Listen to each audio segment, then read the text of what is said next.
Hi, everybody. It's Mike from Here, the Watchman. And today on the Watchman's Report, we are welcoming back Mr. Field McConnell. Field is a great guy. I met him in Dallas, Texas. John B. Wells introduced me to him. Is the foremost authority on the Malaysian Air debacle, let's call it.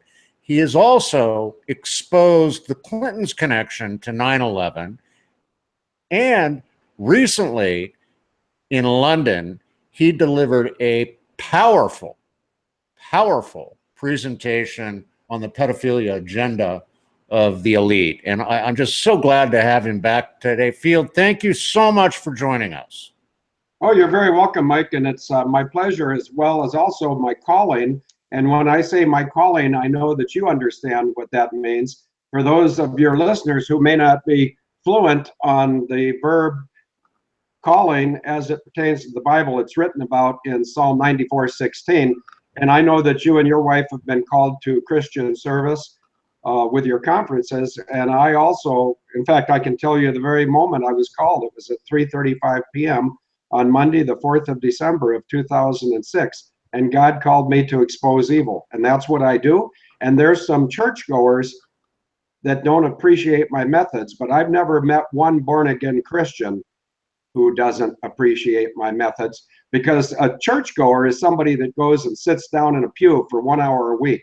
A born-again Christian of God every single day, and if called upon, he walks into hell on a heavenly cause. And so thank you very much for taking note of the fact that at the two conferences recently in the last year in England, that those being Alternative View 7 and Alternative View 8, I did speak about the Clinton family. And of course, when you say the Clinton family, you have to include George H.W. Bush.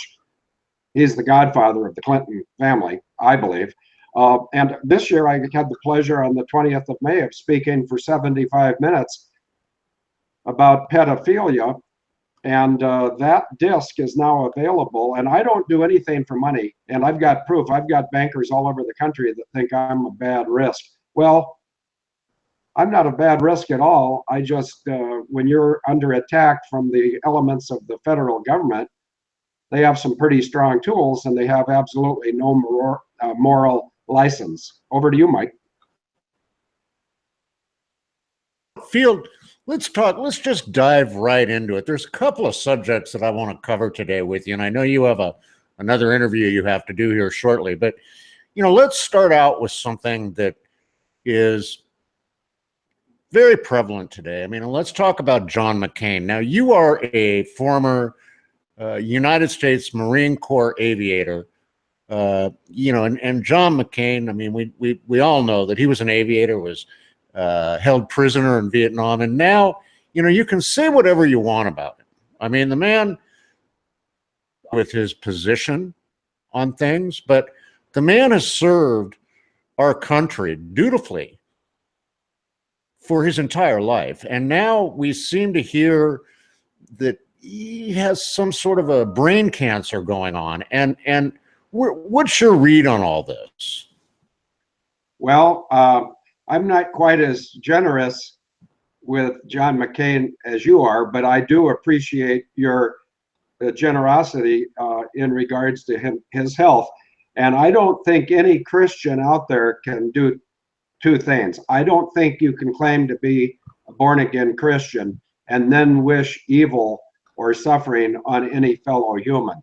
And so I do not wish John McCAIN anything but wellness, but I also think that he needs to be very honest with God and seek the forgiveness for what his family has done. John McCAIN is a third generational traitor. And when I say traitor, I'm well positioned to say that on the 6th of April of 2008, I filed formal treason charges against John McCAIN. And you may recall that John McCAIN was a nominee for the Republican presidential candidate in 2008. And his running mate early on was governor of Minnesota, Tim Pawlenty. Well, at that time, I was living in Minnesota, and there is a law, and I'm not I'm not respectful of our legal system. I am respectful of the law. And when I say the law, it starts with God's law, which if you take the 10 commandments and then move into the New Testament, there's only 2 commandments. Love your neighbor as you love yourself, and love God with all your heart. And I do both of those things. So I wish John McCain nothing but an opportunity in the days he has left to seek the forgiveness of God. And God is very faithful and just in forgiving. He even forgives abortion doctors. The Jewish abortion doctor, who did more abortions than any other doctor in the United States of America, sought forgiveness and was granted forgiveness, and he's written a book, The Hands of God. But back to John McCain.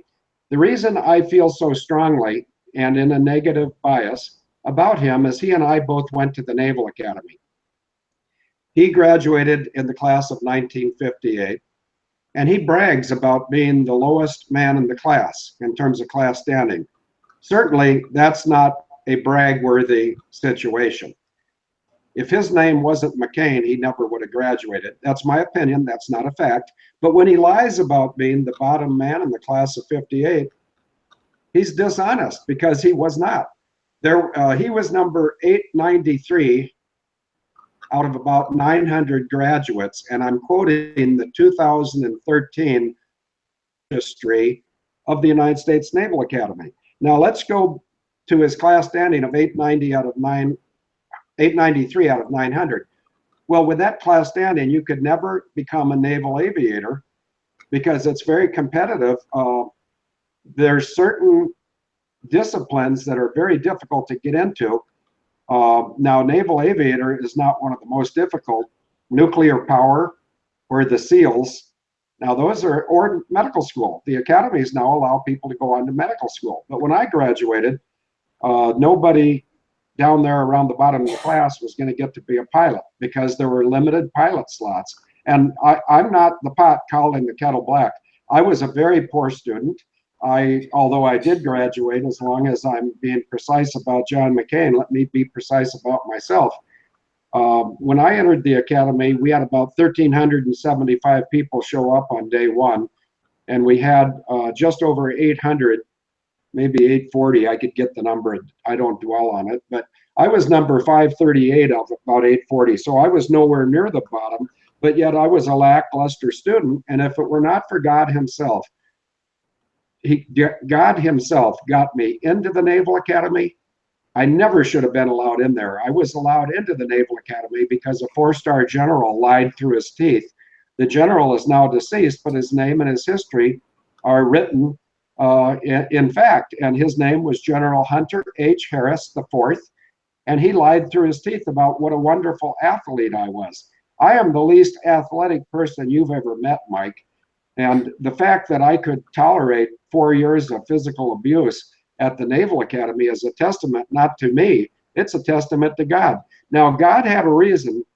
I think I'm starting to see what the reason is at age 67, but God himself had a reason for me to go to the Naval Academy, and he had an interest in my graduating. And it's simply because of where I sit today. Now, I'm considered an irritant to the United States government, and I'm sorry that they feel that way. But the United States government, if they're honest, they know that the United States is a corporation formed by the Organic Act of 1871, and the people that are our congressmen and our senators are nothing but a bunch of very high-paid foreign agents, and that includes Senator McCain. Now, if I know this at age 67, certainly Senator McCain knows that he's serving a foreign entity. And if this is news to any of your listeners and they want to get more information, they can Google my name and the Organic Act of 1871, or they can email me, fieldmcc@yahoo.com. But I believe now in retrospect, I graduated from Annapolis in 71. That's 46 years ago. And there's been a lot of water over the dam. There's a lot of wrinkles in my face. And there's a lot of miles on my body that I think would have caused me to be deceased if it wasn't for God keeping me in this fight. But I believe God's purpose. I learned in 2006 that he wanted me to expose evil. Well, looking backward over the time of my life from age 17 to age 59, I've been well prepared by God because he led me by the hand every step of the way. And he put me in a position where I'm very, very well respected for my knowledge of the flying events of 9/11. And God did that, not me. I could not possibly arrange for my sister to be one of the architects of 9/11, along with Hillary Clinton. I could not arrange for my Air National Guard unit from Fargo, North Dakota, to be overhead Washington, D.C. with 3 F-16s. Used to fly when I was up there in Fargo. And I could not, in my wildest imagination, I could not possibly figure out how to get my college classmate, Captain Francis Chick Burlingame, Francis Charles, his nickname was Chick. Chick Burlingame was the captain of American 77 on 9/11, and the mainstream media and these government foreign agents that parade around as congressmen and senators temporarily. We'll see what Trump does about this. But I could not possibly have put myself in this position regarding 9/11. And when I started to speak the truth of 9/11, the United States Department of Justice wanted me to shut up, and they tried very hard. But as you can see on today, the 21st of July of 2017, I'm not shutting up because the United States government may not like the truth of 9/11, but God himself put me on this course. God himself sustains me, and Jesus Christ, who is my Savior and Lord, he has all sorts of tools. If he wants me to cease and desist, God and Jesus will tell me to slow up. They might even say something like, well done, your job is over. But my job's not over, Mike, because we're still being lied to about 9/11. We're still being lied to about MH370 and MH17. And most importantly, from my perspective, and I'm going to quote, in case your listeners have a Bible open, I would ask them to turn to Matthew 18, 5 and 6. And it says, I don't have it in front of me, and I may goof this up, but of course, nobody can quote it perfectly unless you say what version of the Bible you're quoting. So that's my out. But basically it says, anyone who welcomes a child in my name welcomes me. But if you should cause one of these innocent ones of mine to stumble, it would be better if you put a millstone around your neck and went into the sea. So as much as I have a background in aviation and military issues, God himself has put me on a course where in January of 2017, Ian R. Crane, who runs the Alternative View conferences in the UK, and I want you and he to meet each other in the UK. And if you go there, I'll go at the same time, and I will drive you to where his office is and introduce you. But this year in January, he called me and said, Field, are you coming to the AV8 conference? And I said, honestly, I said, Ian, you haven't invited me. And he said, oh, that's an oversight. I'd like to invite you to speak at the AV8 conference. So I said, well, great. What would you like me to talk about? And he said, anything you'd like to talk about. And I said, good. I'd like to eulogize George H.W. Bush. And he said, well, Field, he's not dead yet.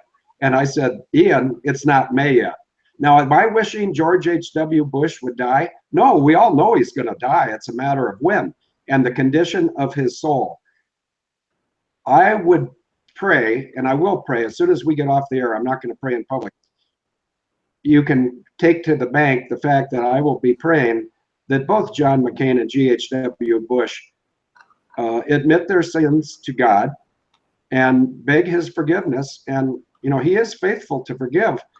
But I'll tell you, between those two individuals, they've got a whole lot of stuff that they need to beg forgiveness for. And you've never heard this from anybody unless you've heard it from me. But I believe that George H.W. Bush was the de facto president of the United States from the 30th of March of 1981, when the CIA, and he had been in the CIA since 1953, when the CIA shot Reagan with an ice bullet. Now, when people use ice bullets, it penetrates the body, and then guess what happens? It's ice, and the body temperature is 98.6.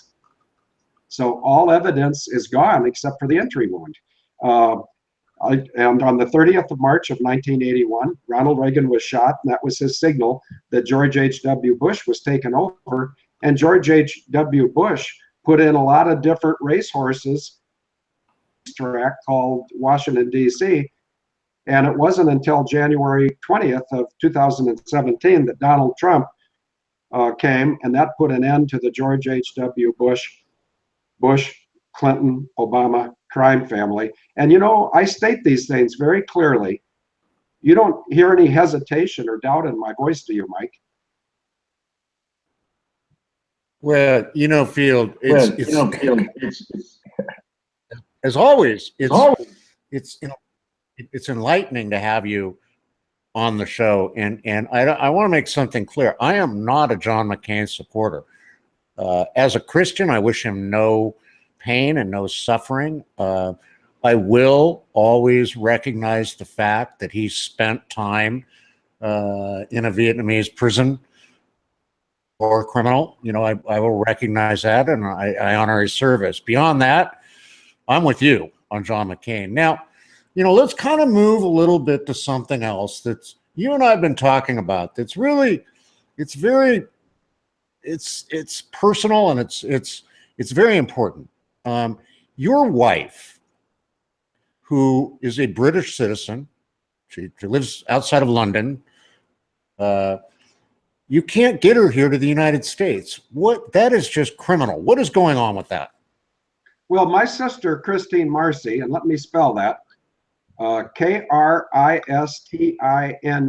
Christine Marcy, M-A-R-C-Y, was a career bureaucrat who was a jack of all trades and a master of none, and she was treasonous. And now some of your listeners who have not heard you and I discuss things before are probably thinking, oh, this guy's really hung up on treason. Well, you know what? I am. I've taken 4 oaths of office, and I have not vacated any of my oaths of office. And just to show my mind is still working, and I know that you want to talk about my wife, Denise, and that's my favorite subject. I'll get right back to it. But my oaths of office included, on the 28th of June of 1967, I swore to the United States Navy that I would protect this country against all enemies, foreign and domestic. On the 9th of June of 1971, I swore in my Marine Corps oath that I would protect this country against all enemies, foreign and domestic. On the 5th of July of 1977, I swore to the Air Force that I would protect this country against all enemies, foreign and domestic. I have not vacated one of those oaths. All 3 of them compel me to the end of my life to serve the United States of America and to try to identify and bring treason charges against people who are engaged in trying to destroy my country. The 4th oath, I've never publicly said what the 4th oath is, and I probably never will. If I see you in Idaho next month and you bring it up, I'll tell you, but I'll never disclose publicly what my 4th oath is, but I'll tell you it's the most powerful of my 4 oaths.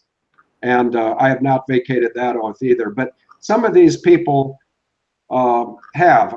My sister, Christine Marcy, swore an oath to this country. I know that because when you and I were in school, Mike, we used to stand up and say the Pledge of Allegiance. That's swearing an oath. And I did it all the time I was in school. My sister did too. And my sister has violated her oath for the last, well, from 1969 at the very latest. And I believe probably her disservice to the country started in 1967, but I'm absolutely sure by 1969 she was participating in constructive treason. Well, the reason I bring this up is because my sister, among the many hats she wore as a government disservant, in other words, she was not serving the United States of America, she was working aggressively against it. But one of her jobs was she had a position of authority over the National Visa Center. And she still has influence in Washington. She's a contractor. She's paid very handsomely by some bad people to continue to try to destroy the United States of America. at some point, President Trump is going to see treason charges against my sister again. He's already seen him once, and I don't like to, first of all, I'm not political, but I think we all have to hope and pray that Donald Trump truly has been called to serve our country and that he does not cower. I don't see any cowering. I don't see any cowering at all in his behavior, but I pray, and I'm not going to do it publicly, but if I were, I would pray a hedge of protection around Donald Trump and his family for the entire time that he's serving the United States of America. But let's go back to my sister. My sister not only had influence over the National Visa Center, which she still has today, which probably goes a long way to explaining why my wife has not yet got a visa, but my sister, Christine Marcy, provided Barack Obama with his passport in 1994, where his name changed from Barry Soetoro, Soetoro, to Barack Hussein Obama, which is a total fiction. And now some of your, if any of your listeners, and I don't think there'd be very many, but if any of your listeners are absolutely, it's hard to be kind to these liberals, but if any of your listeners really are big Obama fans, they're probably going to get a doll with my face and throw darts at it. But see, he and I went to the same high school, Punahou School in Honolulu, Hawaii. And as recently as 7 years ago, in the official documents at Punahou, his name was Barry Soetoro, Indonesian Muslim. He graduated in 79, I graduated in 67, and in 1967, as well as today, 50 years later, my name is Field McConnell, United States citizen, Christian. And if I were to die of natural causes or unnatural causes, I want you and my wife Denise to be the two people that are the most firm in believing that I would do it all over again. When Jesus Christ knocks on your door and says, I've got a job for you, you don't say, well, tell me what it is and I'll consider doing it. I mean, some people might. Born again Christians don't. They say, Lord, lead me. You tell me what to do. And in fact, when I said that prayer on the 4th of December of 2006, I said to God at the end of the prayer, I said, you know that I will do it no matter what it may cost me.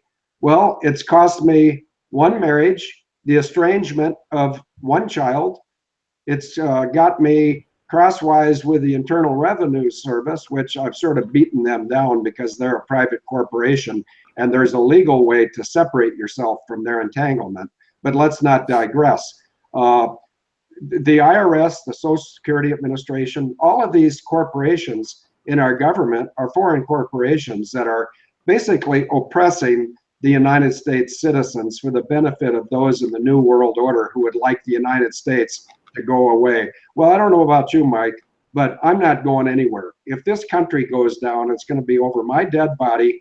That brings us back to the person that is the greatest reason why I'm living still, because I don't like what's going on in our country. I don't like the organized pedophilia that controls our courts, controls our Congress, controls our speakers of the House.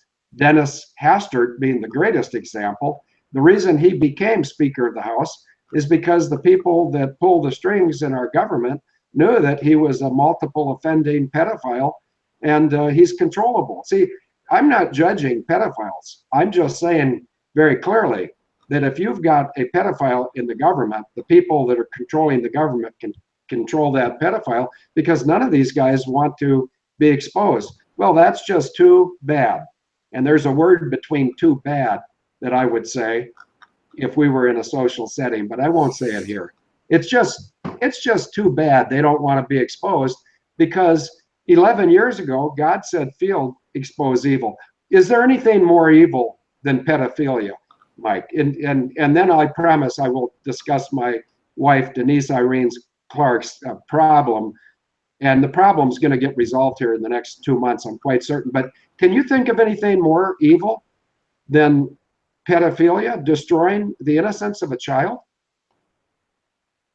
No, it's Field. That's the, and what I like about interviewing you is we talk about the truth. We don't what is it, mesh words. We just say it the way it is.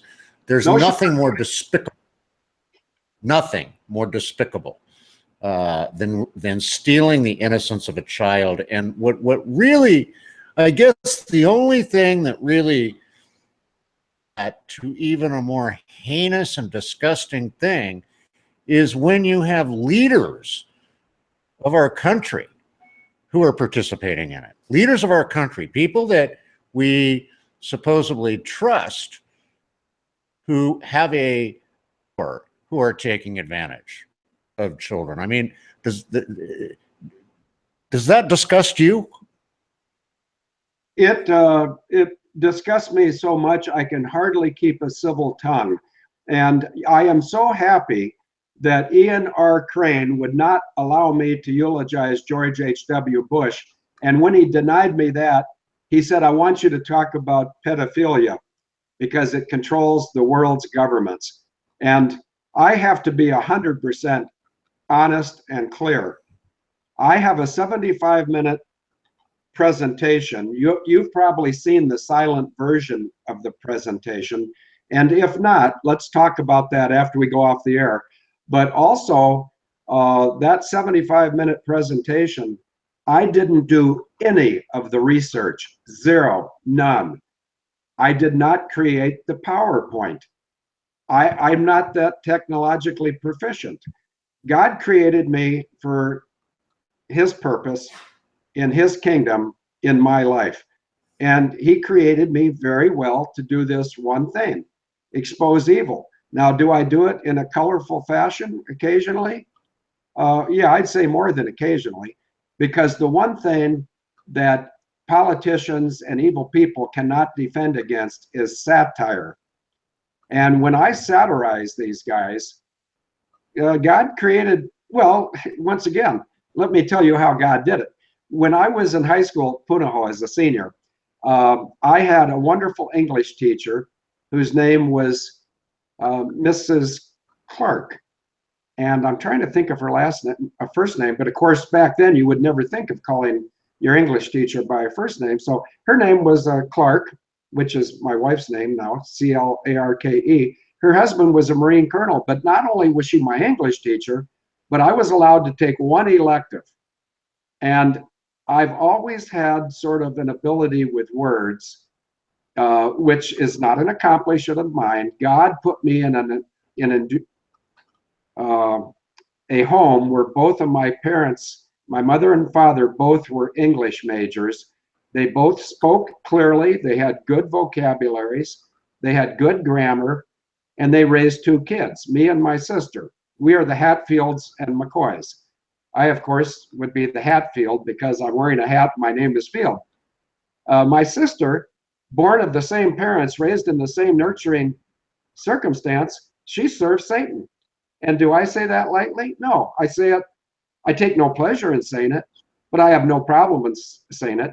And you ask about, or you made reference to the fact that those in positions of authority in this country, it's not comfortable for people like you and me, Michael, to consider that they may be pedophiles. I would just tell you this, and I'm choosing my words here real carefully. Donald Trump has done something very, very, very wise. He has kept his friends close, but his enemies closer. And he's got some people in his administration that if he called me at 3 o'clock today and says, Field, could you finish these people off by 4 o'clock? And I said, give me 5 minutes. Because I don't want to sound like a know-it-all, but it's impossible for me not to sound like that with the background that God has given me. He's prepared me to wage this battle against evil and not wage it and lose, wage it and win. And when it's won, the glory and the honor will all go to God, because God created me, God has sustained me, God has saved me at least 3 times that I know about, where I should have been dead. I won't waste the time, but trust me, I know myself pretty well. And there's 3 times where I should have been dead, but I'm not dead, Michael. And the reason I'm not dead is God's not done using me. But there is a wonderful Johnny Cash gospel song called He'll Understand and Say Well Done. And it starts off by saying, give when you give him the best of your service, knowing that this is God's only Son. Don't be dismayed when men misunderstand you. He'll understand. And I'm going to start crying here. Yeah, I hope not. But when I think about how unworthy I am for God to tell me, well done, you know, John McCAIN and G.H.W. Bush should have every confidence that he will forgive them. And I know that, Mike, because God forgave me. Well, Field, you know, I got to thank you again for joining us today. We're running out of time here, and I know you've got to get on to another show that you're doing today. But I want you to rest assured, guys that are fighting right by your side. One of them is me. The other one is John B. Wells from Caravan to Midnight. You know, John B. and I had a long conversation on what you're doing when we were in Bozeman, Montana, at the Red Pill Expo. And it's just an honor to serve with you. I encourage you to keep your voice loud as you can. Don't be silenced. We're rooting for Denise and for her to get her visa, praying that somehow that will all work out. And I know it will. May take a little finagling, and you and I both know what that means. But I want to thank you for coming on the show today. I want to have you back on before Boise, and I surely see both you and Denise August 18th. So God bless you, Field. Thank you so much for your service to our country and for all that you're doing today. You keep that voice sound. Well, what God whispers to us, he wants us to shout from the rooftops. And I'll go anywhere in the world and I will speak truthfully of what God has done for me. And what God has done for me, he will do for any of the people listening to this show. We just have to invite him into our life, invite him into our heart, and he will push all the ugly stuff out of our heart. There's not room for Jesus and ugliness. And I just pray with you and with John B. Wells that Denise and I can both be in Boise. But if not, she knows that I would love to come out to Boise and just talk privately, but yet openly about some pretty important things. And I do appreciate the support of you and John B. Wells, and I appreciate what I would characterize as Christian love and respect. So thank you very much for spending this time with me, Mike.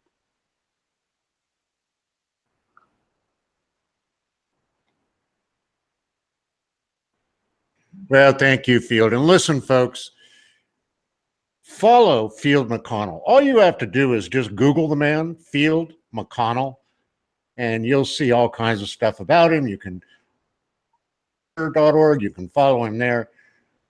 But really pay attention to what he's saying and the insight that he has. The man has dedicated his life to exposing the truth and not Linda be the voice that we all hear. So listen, folks, thank you so much for being a part of the show today. God bless each and every one of you.